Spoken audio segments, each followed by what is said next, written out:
Salut à tous et bienvenue dans ce nouvel épisode de l'arrondi, j'espère que vous allez bien. En tout cas moi je suis très heureux de vous retrouver, ça faisait un petit moment que j'avais pas publié de vidéo, mais voilà, je suis de retour. Aujourd'hui on va parler des cagettes et plus précisément du bois de cagette, on va voir s'il est exploitable et ce qu'on peut faire avec. Allez, c'est parti.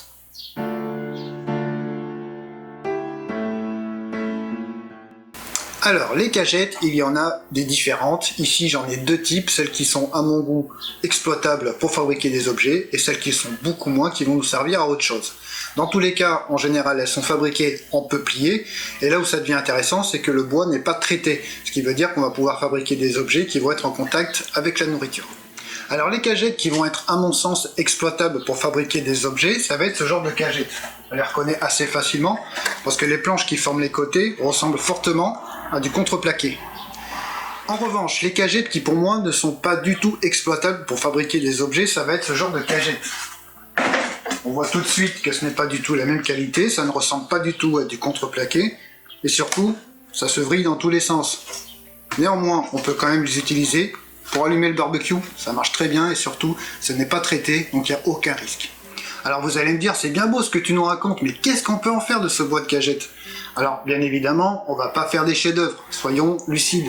Maintenant, on peut facilement l'intégrer dans des créations. Par exemple, moi j'en mets énormément, et je vous montre quelques exemples.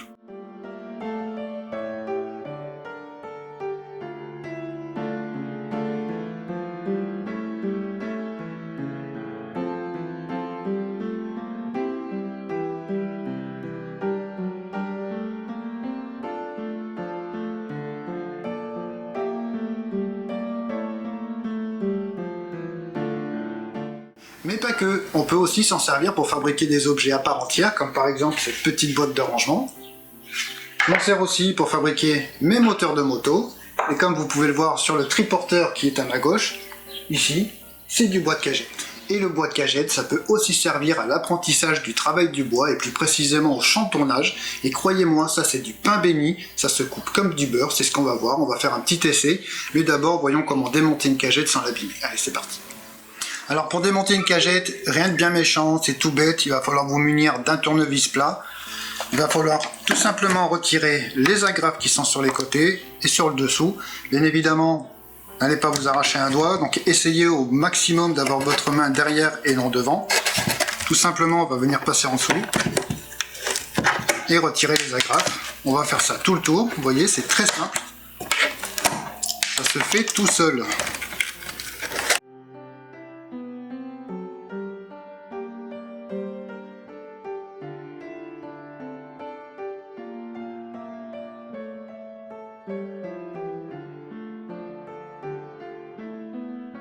Alors si vous voulez retirer les motifs qu'il y a sur la petite planche, rien de plus simple, un petit coup de ponceuse, vous allez voir, ça s'en va très bien.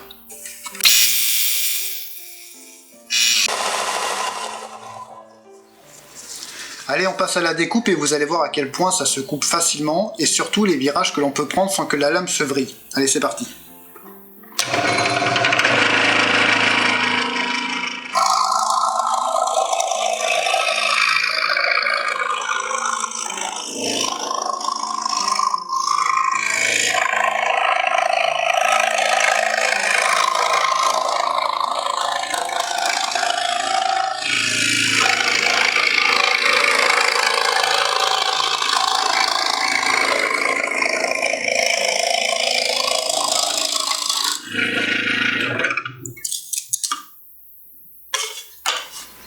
Alors voilà, pour celles et ceux qui se posaient la question de savoir si on pouvait utiliser du bois de cagette dans ses créations, comme dirait l'autre babouin, je pense que la question elle est vite répondue.